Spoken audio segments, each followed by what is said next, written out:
વંથલી નગરપાલિકામાં ગત વર્ષોમાં ભાજપની બહુમતી હતી તેમજ આગલી ટર્મમાં કોંગ્રેસની બહુમતી હતી, પરંતુ 12 વર્ષ બાદ પૂર્ણ બહુમતી સાથે ભાજપનો ભગવો લહેરાયો છે।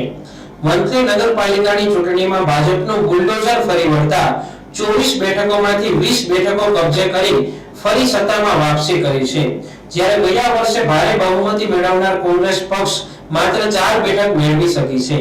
વંથલી તાલુકા સેવા સદનમાં મત ગણતરીની શરૂઆતથી જ ભાજપ આગળ ચાલી રહી હતી। કુલ 6 વોર્ડમાંથી 5 વોર્ડમાં ભાજપની પેનલનો વિજય થયો છે, જ્યારે કોંગ્રેસ માત્ર 1 વોર્ડમાં પેનલ સાથે વિજય મેળવ્યો છે। ભાજપનો જંગી વિજય થતા ટેકેદારો તેમજ વંથલી શહેરના લોકોએ વિજેતા ઉમેદવારને હાર પહેરાવી અભિનંદન આપ્યા હતા। વિજેતા ઉમેદવારોએ લોકોનો આભાર માની આગામી 5 વર્ષમાં વંથલીના વિકાસને વેગવાન બનાવવાની ખાતરી આપી હતી। વોર્ડ નંબર 5 માં ચૂંટણી લડી રહેલ નગરપાલિકાના પૂર્વ પ્રમુખ સિરાજ વાજાની હાર થઈ છે, પરંતુ તેમના પત્નીએ બીજા વોર્ડમાંથી જીત મેળવી છે। આમ વંથલીના ભાજપી સંગઠન અને એકતા દ્વારા જીત મેળવી છે। ઘણા વર્ષોથી નગરપાલિકામાં શાસન વિહોણી ભાજપ દ્વારા આ વખતે જીત મેળવવા કમર કસી હતી। વંથલીમાં એક સમયે રાજકીય અને સામાજિક ક્ષેત્રે વર્ચસ્વ ધરાવનાર અને નગરપાલિકા અને તાલુકા પંચાયતના પ્રમુખ પદે રહેનાર સ્વર્ગીય કેશુભાઈ વાલજીભાઈ ત્રાંબડિયાના પુત્ર દીવાનભાઈ ત્રાંબડિયાને આ ચૂંટણી જંગ જીતવા કમાન સોંપી હતી, જેને લઈ તેમણે પાર્ટીના સંગઠનના હોદ્દેદારો તેમજ આગેવાનો કાર્યકરો સાથે મળી ઉમેદવારોની પસંદગી, બૂથ માઇક્રો પ્લાનિંગ અને લોકો વચ્ચે જઈ વંથલીના વિકાસ માટે અપીલ કરી હતી। આ વખતે ભાજપના તમામ આગેવાનો, સંગઠન અને કાર્યકરોએ કોઈ વાદ વિવાદ વિના પક્ષને જીતાડવા મહેનત કરી હતી, જેનું પરિણામ આજે સ્પષ્ટ જોવા મળ્યું હતું। આજરોજ વંથલી નગરપાલિકાની સામાન્ય ચૂંટણીનું પરિણામ આવેલ છે, જે પરિણામમાં ભારતીય જનતા પાર્ટીના 20 ઉમેદવાર વિજેતા થયા છે।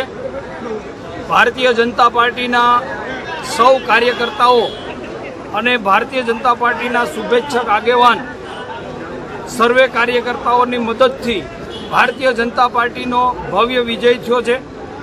અમે જિલ્લા ભારતીય જનતા પાર્ટી વતી વિજેતા 20 ઉમેદવારને અભિનંદન આપીએ છીએ અને પરાજિત ઉમેદવારને ભવિષ્યમાં સફળ થવા માટેની અગાઉથી શુભકામના આપીએ છીએ।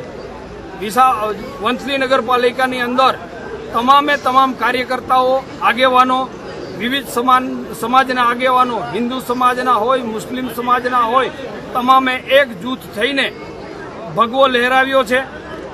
અમારા માર્ગદર્શક શ્રી દીવાનભાઈ તાંબડિયા અને અમારા સંગઠનના પ્રમુખ દિવ્યેશભાઈ જેઠવાની ગજબની મહેનત અને ભારતીય જનતા પાર્ટીના સૌ શુભેચ્છક આગેવાનોને કારણે ભારતીય જનતા પાર્ટીનો ભવ્ય વિજય થયો છે।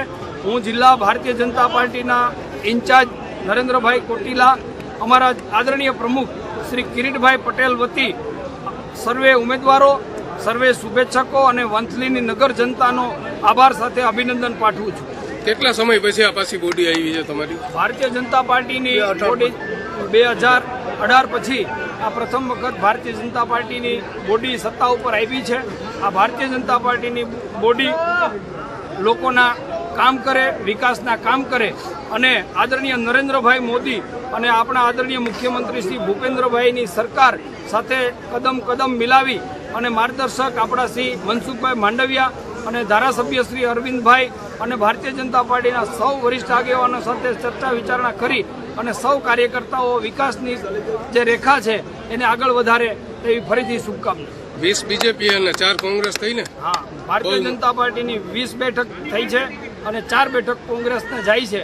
એ 4 બેઠક અમે જે ગુમાવી છે એની અંદર પણ ચિંતન કરીને એ વિસ્તારનો પણ વિકાસ થાય અને પરાજિત ઉમેદવારને પણ સાથે લઈને અમે ચાલવાની નેમ વ્યક્ત કરી।